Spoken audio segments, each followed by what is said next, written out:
In the heart of Yesteryear Village, a place of history, stands a structure. It is not like the others. This is the Riddle House. Its white paint seems to hold secrets. Dark windows stare out like empty eyes. Many people feel a chill just by looking at it. They say a heavy energy clings to this place, an energy born from sadness and unexplained events. This house has a story etched in fear. It beckons the brave, it warns the unwary. Its presence is a constant reminder of a past that refuses to stay buried. The air around the Riddle House feels different. It's thick, heavy. Some visitors report sudden drops in temperature. Others hear faint whispers on the wind. Even on a sunny Florida day, a shadow seems to loom over it. This isn't just an old building. It's a focal point for the paranormal. Many believe it's a gateway, a place where the veil between our world and the next is dangerously thin. We are drawn to these places. We seek answers from the darkness that resides within its walls. The house waits, holding its breath.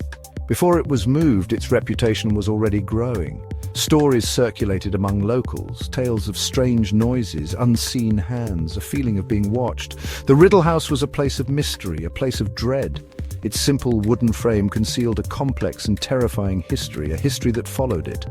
A history that intensified with every passing year. People knew it was haunted. They felt it in their bones.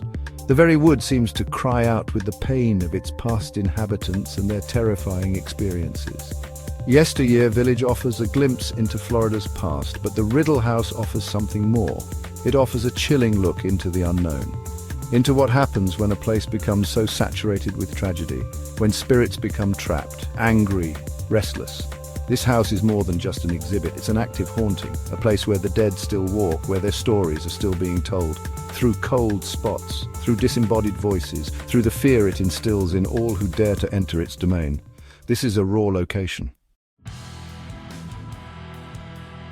The story of the Riddle House begins not as a home, but as a house of farewells. It was originally built in West Palm Beach, right next to Woodlawn Cemetery. Its first role was grim. It served as a funeral parlor, a place of mourning, a place where the dead were prepared for their final rest. This connection to death was there from the very start. The house was steeped in sorrow, immersed in grief, the energy of countless goodbyes soaked into its foundations. This early association with mortality set a dark stage for the events yet to unfold. The house absorbed the sorrow. It witnessed the pain of loss day after day. The constant presence of death created an oppressive atmosphere. It was a place where last rites were given, where families wept. This solemn purpose meant the house was never truly peaceful. It was a conduit for powerful human emotions, grief, despair.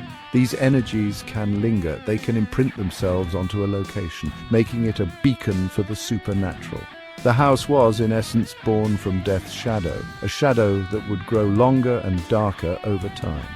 In the 1920s, Carl Riddle became the city manager of West Palm Beach. He acquired the house. He moved in with his family. For a time, it was a home.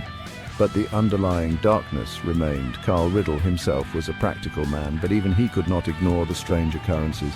The house had secrets. It held onto its past. The cemetery next door was a constant reminder of its origins. The land itself seemed to hold a certain power, a certain darkness that permeated the very structure of the building, affecting all who lived within. One of Carl Riddle's employees was a man named Joseph. He worked for the city. For reasons lost to time, Joseph fell into despair. His personal torment grew unbearable. He made a fateful decision. He went up into the attic of the Riddle House. There, he took his own life by hanging. This tragic act sealed the house's fate. It became a place of violent death, a place of intense, lingering spiritual energy. Joseph's spirit, it is said, never left. His pain, his anger. His presence became a permanent fixture in the already troubled house. After Joseph's tragic suicide, things changed. The house was no longer just somber. It became actively hostile. Paranormal activity escalated dramatically. Joseph's tormented spirit was now the house's most prominent entity. He reportedly hated men. Male visitors often felt his roar. Tools would be thrown, objects would move on their own. A heavy, oppressive feeling would descend, particularly in the attic.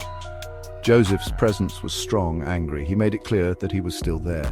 His residual energy, a powerful force, was trapped within those walls. Joseph's ghost is not a gentle spirit. He is known for his aggression, especially towards men who enter his domain, the attic. Many believe this is because he was betrayed, or perhaps his anger is simply a manifestation of his tragic end. Investigators have captured EVPs, electronic voice phenomena, voices believed to be Joseph's, warning them, threatening them. Cold spots are common, as is the feeling of being touched or pushed by unseen hands. He doesn't want company. He wants to be left alone in his misery, a tormented soul bound to the place of his death. But Joseph isn't the only spirit. There is another, known only as Buck. Buck was reportedly a man killed in the cemetery grounds nearby. His spirit is also said to roam the Riddle house and the land it now occupies. Buck's story is murkier, less defined than Joseph's, but his presence is felt. Some say he is a protector, others believe he adds to the chorus of the restless dead.